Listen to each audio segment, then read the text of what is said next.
Hi, this is Liz Krajewski, and this is our video tour. I've never done this before, so I hope I don't make you too dizzy, but this is the front of our barn. Here's our livestock trailer. And walking down here, we'll go into our farm area. You'll see we have a lot of neighbors around us. Our property is very long and narrow. Surrounded on all sides, or most sides, by houses, so predators are really not an issue. So coming down here, this is our strawberry patch. This is our cow area, and the greenhouse here. And walking in here, this is our barn.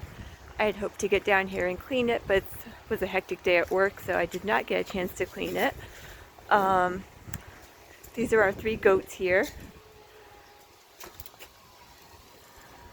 And coming over here, we have some chickens in here. They're free range. They can get out of the hole at the bottom, or we can keep them closed in a run that has a net over it to protect them.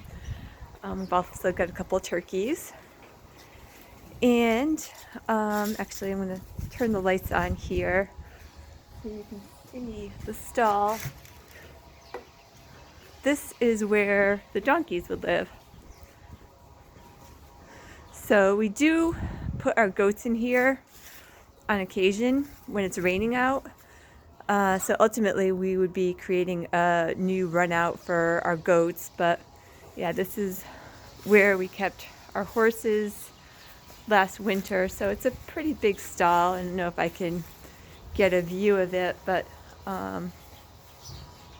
we've got a gate here, and right now a hay rack.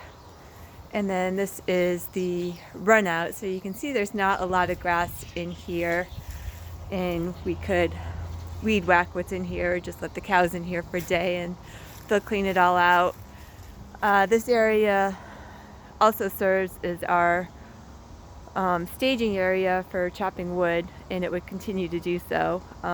So on days that we're chopping wood, we'd put the donkeys down in the field,